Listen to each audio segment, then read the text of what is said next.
नमस्कार दोस्तों। Hello friends, आज के वीडियो में आप सभी दोस्तों का स्वागत है। तो दोस्तों, आज के वीडियो में हम एक ऐसी यूनिवर्सिटी के बारे में बताने जा रहे हैं जो कि कभी दुनिया की फेमस यूनिवर्सिटी मानी जाती थी। दोस्तों, जब भी दुनिया की टॉप यूनिवर्सिटी की बात होती हो तो दिमाग में ऑक्सफोर्ड और कैम्ब्रिज का नाम आता है, लेकिन बिहार का नालंदा यूनिवर्सिटी की बात किया जाए तो कैम्ब्रिज और ऑक्सफोर्ड से भी पुरानी यूनिवर्सिटी है। नालंदा 3 शब्दों से मिलकर बना हुआ है, ना, आलम और दा।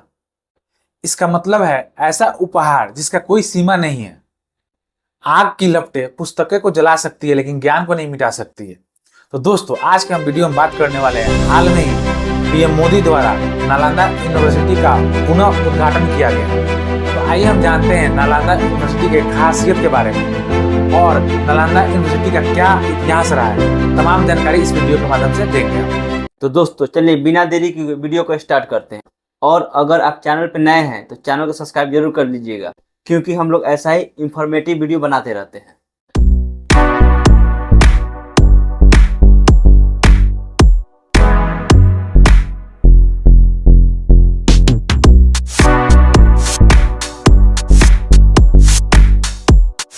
तो सबसे पहले हम लोग नालंदा यूनिवर्सिटी के बारे में बात कर लेते हैं, उसका इतिहास क्या रहा है।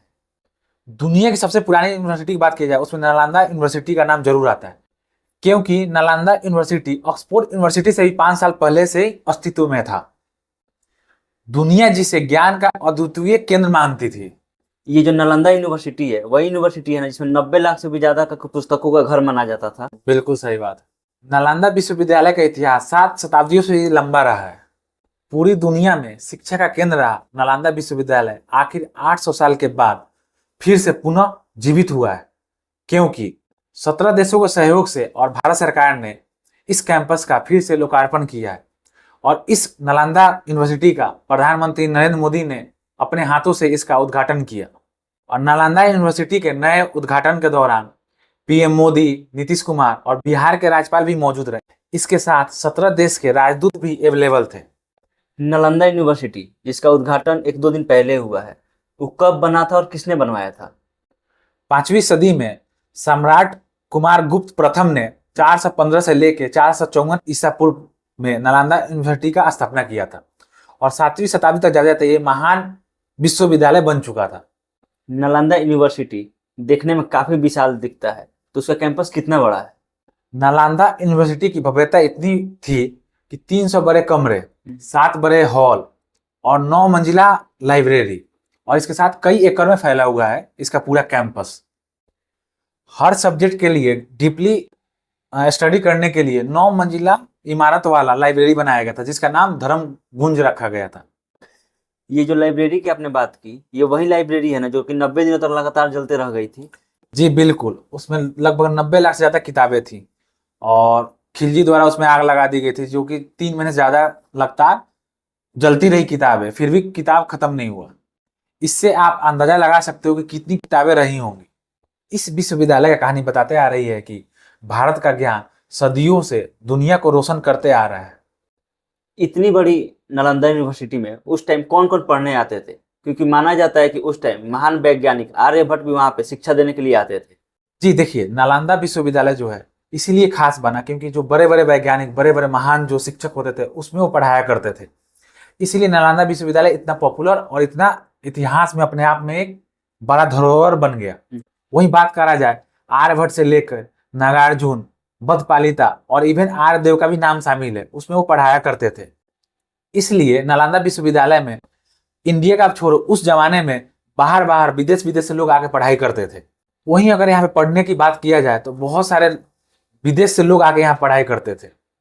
चीन के प्रसिद्ध यात्री और विद्वान हेनसांग, फहान और इत्सिंग भी इसी यूनिवर्सिटी से पढ़ाई किया है। हेनसांग नालंदा के आचार्य शिलभद्र के शिष्य थे।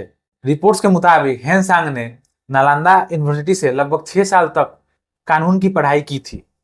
आप इसी से अंदाजा लगा सकते हो कि नालंदा यूनिवर्सिटी कितनी बड़ी यूनिवर्सिटी थी, जो कि अभी के टाइम में बहुत सारे लोग नहीं जानते होंगे, लेकिन अब टाइम आ गया है दुनिया को बताने के लिए। और बिहार वासियों के लिए गर्व की बात है कि ऐसी यूनिवर्सिटी हमारे बिहार में स्थित है। देखा जाए तो काफी दिन से खंडर नहीं पड़ा था, जब से खिलजी द्वारा इसमें आग लगाया गया था और इस पे किसी की नजर नहीं जा रही थी, लेकिन फाइनली 2010 में इसका थोड़ा बहुत जिक्र स्टार्ट हुआ और 2017 में इसका कार्य स्टार्ट हुआ और फाइनली जाके 2024 में इसको एक नया रूप दिया गया और एक नए नालंदा विश्वविद्यालय का निर्माण किया गया, जो एक्चुअल है वहां से थोड़ी दूरी पे ही इसको स्थित किया गया और नया बनाया गया है, जिसमें 40 क्लासरूम है और 1900 बच्चों के बैठने का व्यवस्था की गई है और इसके साथ ही फैकल्टी क्लब और स्पोर्ट्स जैसी सुविधा इसमें दी गई है। आधुनिक इंफ्रास्ट्रक्चर बनाया गया और साथ में इसमें रिसाइकल करने की भी व्यवस्था की गई है। अगर पुराने नालंदा यूनिवर्सिटी की बात करें या फिर नए नालंदा यूनिवर्सिटी की बात करें तो पुराने के अकॉर्डिंग देखा जाए तो नए में खासियत क्या है? प्रकृति के गोद में बसा नालंदा विश्वविद्यालय का कैंपस बहुत ही मनमोहक है, क्योंकि राजगीर की पंच पहाड़ियों में स्थित व्यवहार गिरी के तलहटी में इसे बनाया गया है। इस परिसर के 1/4 हिस्सा पानी में स्थित है और लगभग ये 455 एकड़ में फैला हुआ है और इसका अनुमानित लागत 1750 करोड़ इसमें लगा हुआ है और इसके यूनिवर्सिटी में 24 इमारतें हैं। ये जो नया नालंदा यूनिवर्सिटी बना है इसमें पहले जैसा ही है, जैसे कि पहले देखा जाता था कि इंडियंस और बाहर सब कोई साथ में पढ़ता था, तो अभी नया में भी सिर्फ इंडियन ही पढ़ेंगे या फिर इंडियन और बाहर साथ में पढ़ेंगे? नालंदा विश्वविद्यालय की बात करा जाए तो पूरे विश्व में फेमस है, क्योंकि बहुत प्राचीन से प्राचीन बोल सकते हो आप, बहुत पुराना एक यूनिवर्सिटी है।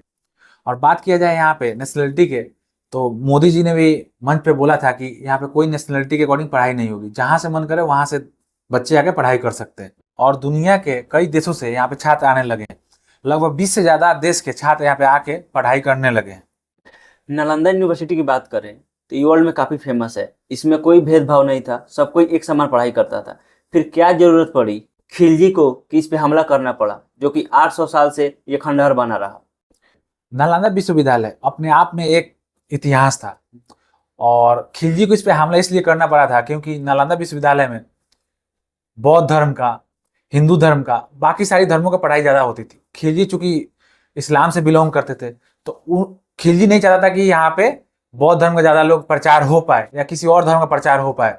वो चाहता था कि मेरा इस्लाम ज्यादा प्रचार हो पाए, इसलिए खिलजी ने उस पुस्तकालय में आग लगा दी, जिसमें 90 लाख से ज्यादा पुस्तकें थी और वो लगभग आग 3 महीने तक जलती रही। और नालंदा विश्वविद्यालय का जो परिसर था एक किले जैसा बना था, जिससे खिलजी को उससे ईर्ष्या होती थी। सेकेंड रीजन ये भी है उसको आक्रमण करने का, हमला करने के, आग लगाने का। तो दोस्तों, ये रही नालंदा विश्वविद्यालय की कहानी।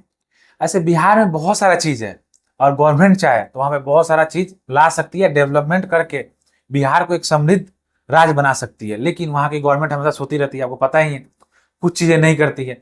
नालंदा विश्वविद्यालय बहुत प्राचीन था और बहुत बाहर से लोग उसमें पढ़ाई करते थे, इसलिए इस पर गवर्नमेंट की नजर पड़ी, तो फाइनली इसका रीडेवलपमेंट हुआ और फिर से पढ़ाई स्टार्ट हुआ। लेकिन बहुत ऐसी चीजें भी हैं जो कि बिहार में मौजूद है, लेकिन उस पर किसी का ध्यान नहीं है। हाँ, लेकिन आप और हम मिलकर आवाज उठा सकते हैं और नई नई चीजों को हम बिहार में ला सकते हैं। तो दोस्तों, अगर ये वीडियो आपको इन्फॉर्मेटिव लगी होगी तो लाइक कीजिए और शेयर करना ना भूलना। सब्सक्राइब तो करना ही है। अब मिलते हैं अपने अगले वीडियो में, तब तक के लिए अपना रखिए ध्यान। जय जय हिंद।